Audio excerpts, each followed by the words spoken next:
Hello, and welcome to the Internal Comms Pro webinar. In this series, we'll be talking with the experts while celebrating the work that makes you an internal communicator pro. I'm Gina Morvek. In the life of an internal communicator, talking with your higher-ups is nothing new. In fact, you're often the one to spread important information on their behalf. Sometimes, however, a situation may come up where your boss just doesn't have the right wording or completely misrepresents a situation. How can you help your boss understand the best way to talk to their employees? Today, we're talking with Trudy Lewis and Jennifer Sproul on effective leadership comms, what the past few years have taught us about urgent communications, and how you can take charge with what you know and show your value to leadership.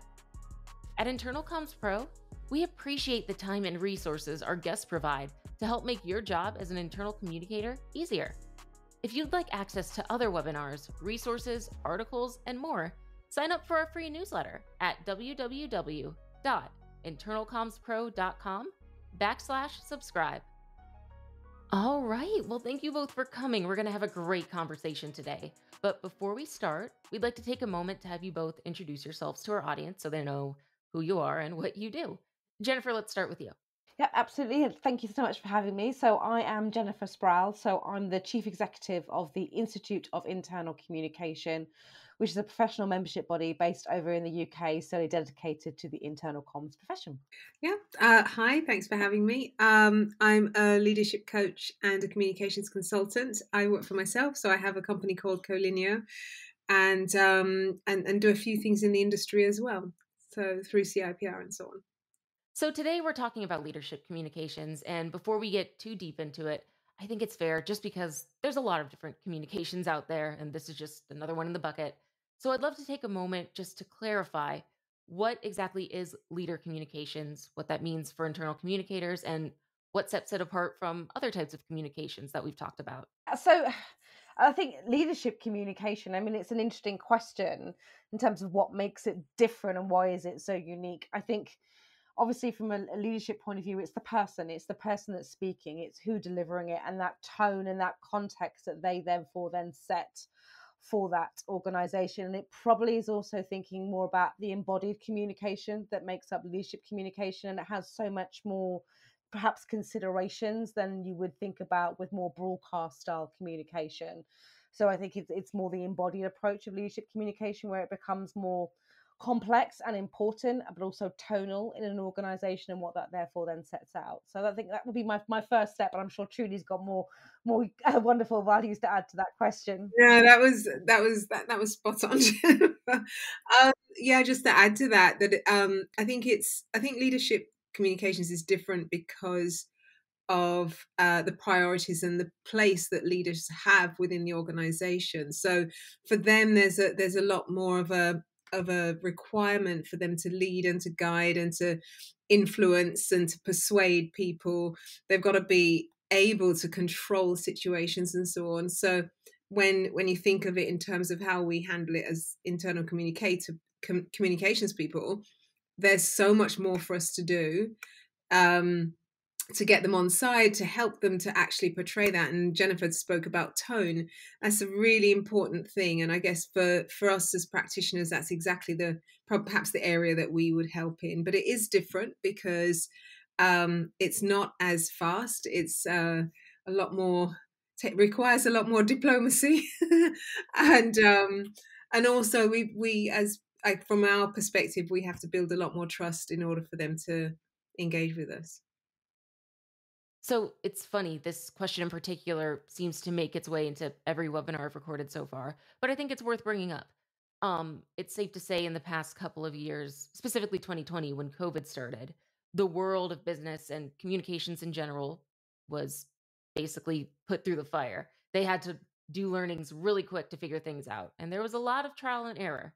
So where we're at this point, a couple of years later, where we can safely, I'd say, look back and see where we were then with communications and where we are now. Within those past couple of years, have there been any big learnings when it comes to leadership comms? And are there new tactics that we're using now because of them? Everything has changed in terms of I guess the importance has always been the same in terms of the leadership and where they sit at the top of the tree, and how they're setting out that strategic vision, and how they're taking people with them, and the importance of it. And yes, I think leadership visibility has always been important. I think that the going back to that thing around tone has changed. The issues of trust have changed. The issues of openness, transparency, all those sorts of words that we keep talking about, they're not just words that we say are nice to haves now. I think in the dilemma and in the economy and the environment that businesses are now operating in, it's kind of a must have now. Leadership, being a good communicator, if you can't communicate, you can't lead. Excuse me. And therefore, I think the pressures on leadership to take those people with them and be people that people want to come on that journey with and buy into and believe in and trust in impacts everything that therefore then goes down. And I think how leaders communicate, where they communicate, and in what style they communicate is so much more of a broad church now, as we're dealing in that sort of omni-channel approach. And therefore, the skills that are required of leaders to be great communicators have changed in perhaps their complexity and their nature. So I think there has certainly been a lot more leaning on the internal communication professional to help them guide, because not every leader is a natural communicator. It isn't necessarily a prerequisite, but I think that we're seeing that definitely shift. Yeah. It's interesting because during the pandemic, I think people were moving so fast that nobody really thought, what should my role be as in a leadership role during that time. And it was panic mode. Let's keep people connected as much as possible. So there's a level to which they got away from having to be as in touch with communications as we'd like them to be. There was an element to which they were a little bit separated from it. And now you come on the other side of the whole pandemic, and you've got a whole bunch of people who are not engaged. You've got a whole bunch of people who are pressured, making decisions about whether or not they want to come into work or not. I read an article the other day where people were saying, bosses were saying, we absolutely have to have people back in the office. So the messages from them are different at this point. And I think one of the things that we forget is that they went through the pandemic as well.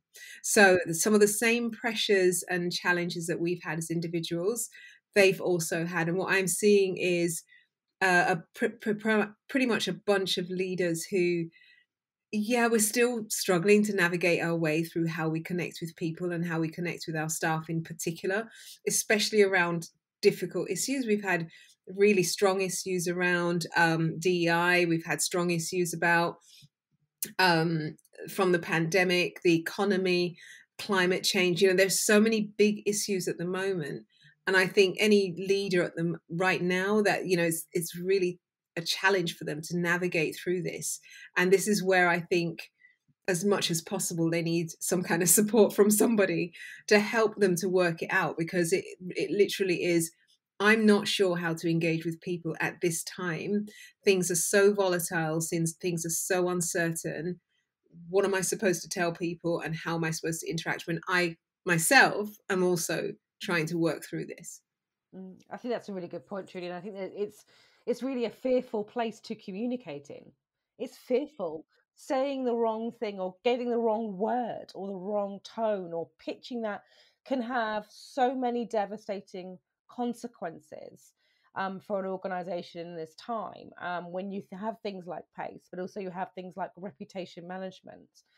It's we're trying to push them to communicate more, but it's a very fearful place to communicate, because the ability now to criticize and to take that wrongly and make sure that tone resonates with so much diversity of thought, diversity of opinion, of so much kind of, we are emotional beings. We all process emotions differently, and we all hear things differently.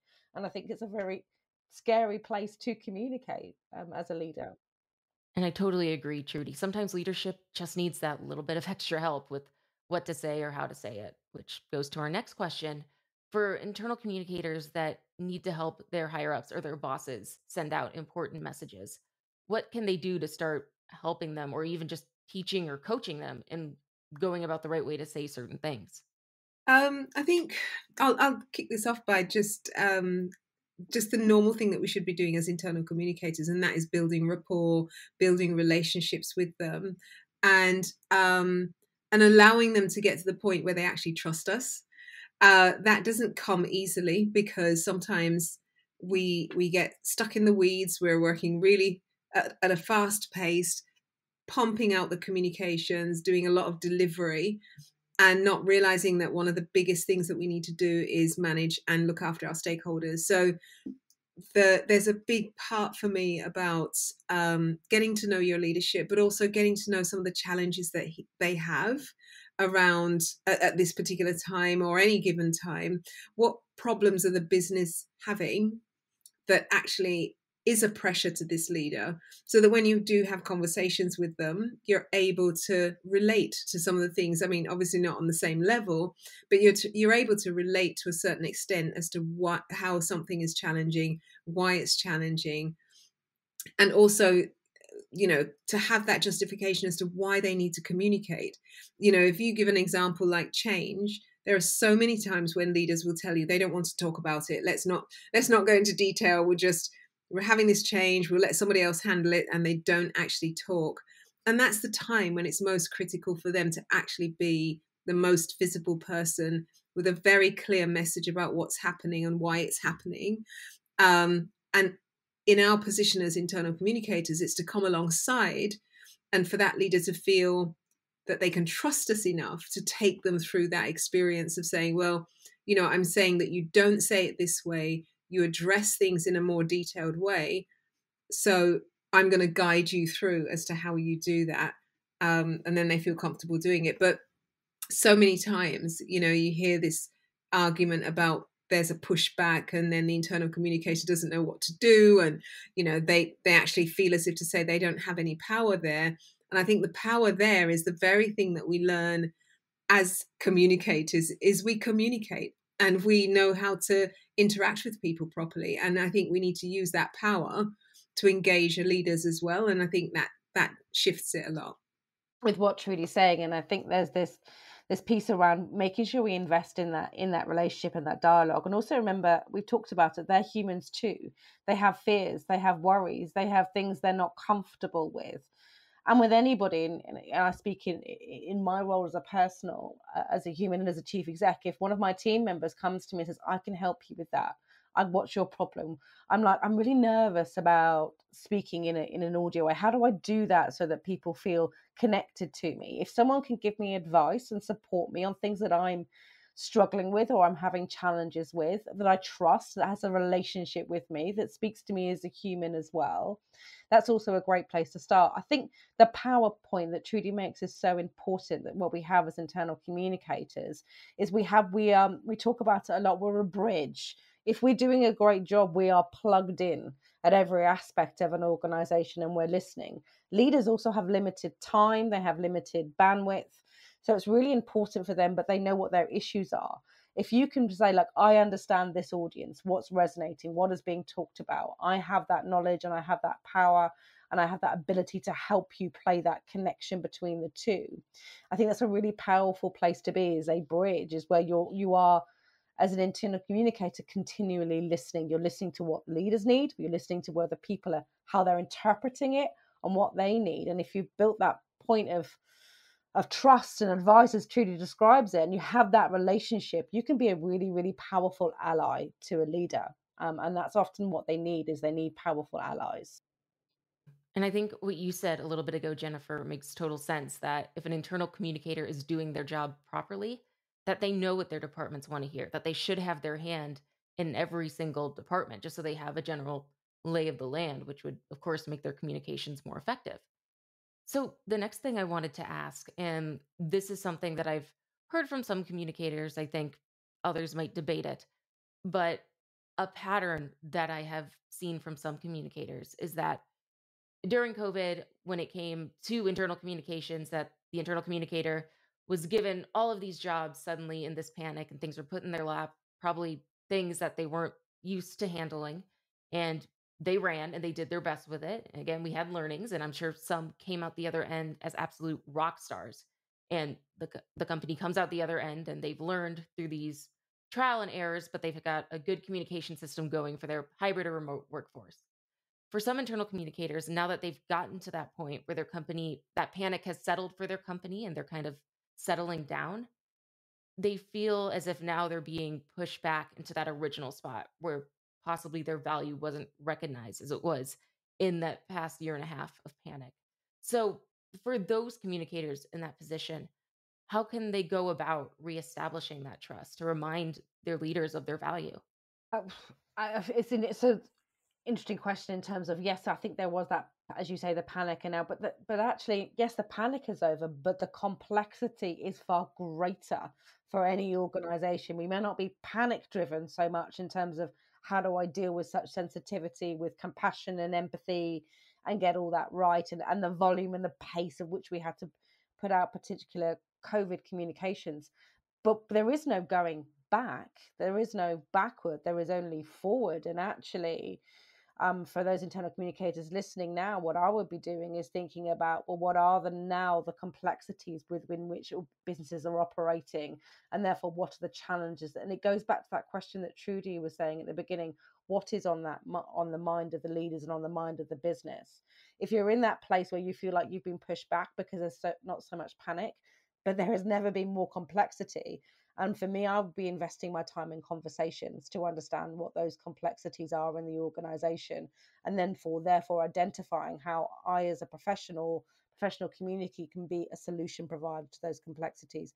Because I have no doubt that every business is thinking about talent, innovation, pace, productivity, reputation. All of those things have a need, and communication can't happen without any of them. So for me, I'll be investing my time in conversations, whether that's with the leaders now, but key stakeholders, to understand all that and thinking about how I present my case as a solution provider in this new environment. I agree 100% with Jennifer on that, because it's those conversations that we develop with not just that main leader or main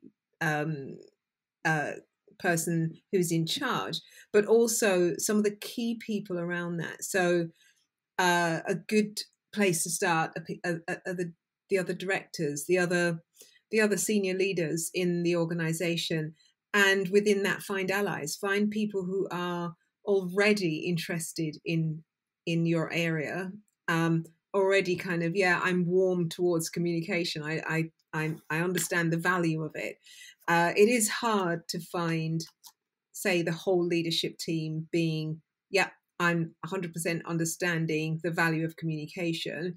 One of the things that we're not good at is our own PR. So we're not assertive enough, we're not confident enough to step out there and say, well, this is the value that we add to the organization. And I think we need to take that position a little bit more. The more leaders understand what we're there for and what we can achieve, especially from the strategic level, the more they'll be open to using us and getting involved with us. But what we find with internal communicators many times is that you're in a lower position and you're speaking upwards to a much more senior set of stakeholders. And I'd say to anybody listening, don't let that be daunting. Don't be overwhelmed by that, because the reality is that they need your skill and your expertise. They actually are looking to you, even if it doesn't seem like that, because the minute you step up and you give them a piece of advice that actually works, they'll always come back to you. So it's being that person that they can't do without is what I think we need to get to the point where we're saying, do you know what, I'm not going to be daunted by how difficult the task is or how much I'm being overwhelmed. I'm going to perhaps take a side step and build those relationships and be a bit strategic with it as well, by picking off some of the other members of the leadership team who will support you, in order to get our agenda across. Because what we're trying to do is we're trying to get them to be more human, to speak to people, to engage people. That's what we're trying to do. The results of that is more productivity, better retention. The result of good communication is profits building and all the rest of it. So we sometimes look at our craft as if to say it's not affecting the bottom line, but it 100% does. And I think we need to remember that, which means that we do have a lot more leverage in terms of talking to leadership. And it doesn't necessarily mean that you have to be head of communications or director of internal communications. You could be just an internal communications manager. But if you understand it, you will have the access that you need to influence that leader and what he says. Yes, and I agree. Self-confidence is absolutely key for anything you do, not just communications, I'd say. So, to wrap up, I'd love to ask, so with everything going on, we've seen countless examples of leadership handling a situation well, but also leadership probably communicating an issue not as well as they could have. So, based on what you've seen, whether it's in your own personal experience or just something you've seen in your studies or viewing or reading, could you give us one good example of leadership and internal communicators properly doing their job? And then could we maybe get a not so great example where there could be a learning on how this position or this person of leadership could have done better? We always see those. Hmm. um, Gosh, there's one that stood out for me during the pandemic, actually. So it's a company that I used to do some work for. Their CEO decided, in a time when everybody was working from home and working through Zoom, he just decided to tell his story. He did it on LinkedIn, on a LinkedIn post, but a very honest expression of what was happening with him. And he was probably what I would call one of those unusual leaders who did it unprompted. Obviously, he got the assistance and guidance of the comms person, but he went to them and said, I want to do this. And within that, it just really showed a lot of vulnerability. It showed that he was not very, very much unlike anybody else. He was going through the same challenges that other people were going through. And he just demonstrated that. But obviously, a part of that message was a rallying cry, to kind of stick with it, don't give up, that type of thing. And I thought that was quite powerful from him, that he put himself in a vulnerable position in order to engage his people, because he felt disconnected simply because every day he was just in a Zoom meeting at home. And so he wasn't in touch with the people that he would normally have been in touch with on a day-to-day basis. So he found a way to get in front of his people, which I thought was really, really quite special. Yeah, I think there's a couple of ones there's one that sticks out to me as well. I remember interviewing a CEO about how they've become more accessible and what they've done, and it was in the height of the pandemic. And one of the things very similar story, and but they didn't necessarily tell their story. What they did was they said, I am open to a one-to-one with any employee. Book into my diary.